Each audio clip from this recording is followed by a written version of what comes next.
बिस्मिल्लाहिर्रहमानिर्रहीम। अस्सलामु अलैकुम वरहमतुल्लाहि वबरकातुहु।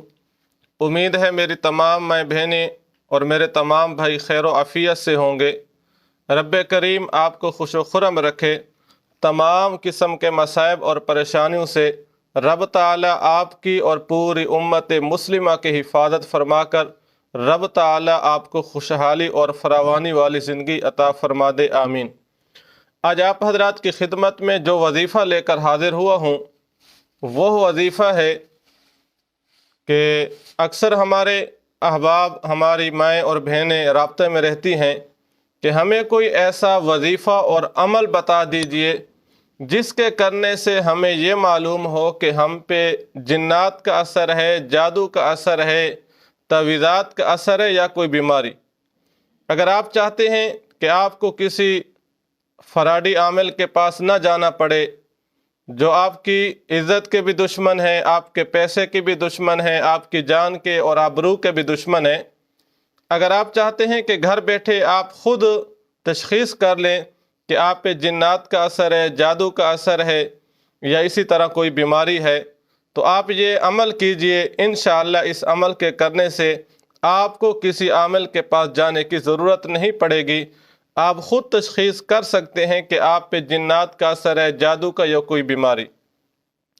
वो वजीफ़ा और अमल बताने से पहले एक बात जहन में बिठा लीजिए, जब तशख़ीस हो जाए कि आप पे या आपके मरीज़ पे जिन्नात का असर है, जादू का असर है या कोई बीमारी का मसला है, तो बाद में आपने इलाज ख़ुद नहीं शुरू करना बल्कि किसी ऐसे माहिर आमिल से आपने इलाज कराना है जिसके अंदर दो शर्त हों। पहली शर्त, जिस माहिर पर आपको एतमाद और भरोसा हो। नंबर दो, वो माहिर आमिल जो मुत्तबा शरीयत हो। मुत्तबा शरीयत का क्या मतलब? जिसके अपने ही वजूद से शरीयत की झलक नज़र आ रही हो। वो माहिर आमिल तो हो लेकिन शरीयत का पाबंद ना हो तो उसकी अमलियात से आपको कोई फ़ायदा नहीं पहुंच सकेगा। हो सकता है बज़ाहिर कुछ वक़्त के लिए वो असर दिखा पाए लेकिन हकीकत में उसके अमल के अंदर कोई असर नहीं होता। तो वो अमल और वजीफ़ा जिसके करने से आप तशख़ीस कर सकते हैं कि जिन्नात, जादू या बीमारी का मसला है, वो निहायत ही आसान है। आप एक पैमाना लीजिए। पैमाना लेने के बाद ये जो कलई है, यहाँ पर जो आस्तीन वाला ये कपड़ा है, पैमाना लेकर आपने ये आस्तीन वाला कपड़ा ऊपर कर देना है।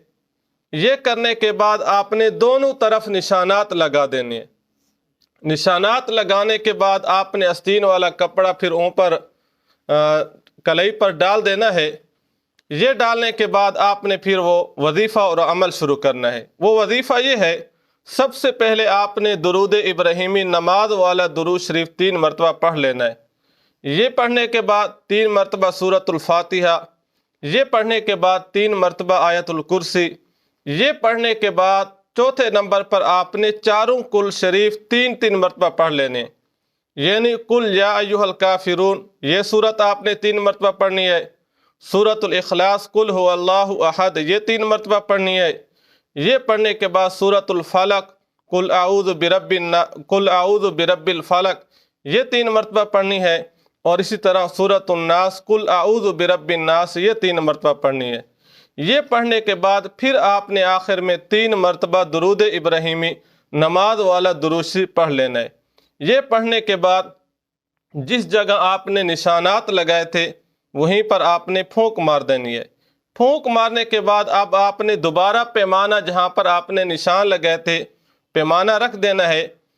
अब जब आप पैमाइश करेंगे कि उन निशानात से वजीफ़ा करने के बाद अगर निशानात बढ़ चुके हैं तो फिर आप समझ लीजिए कि आप पे या आपके मरीज़ पे जिन्नात का असर है।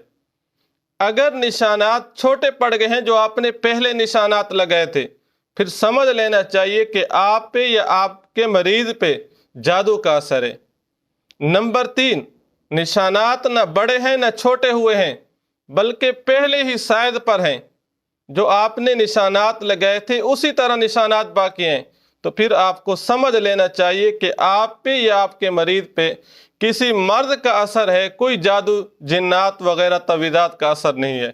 دعا فرمائیں اللہ رب العزت ہم سب پر اپنا خصوصی کرم اور فضل اور احسان والا معاملہ فرما کر رب کریم ہم سب کو شریعت محمدی اپنانے کی توفیق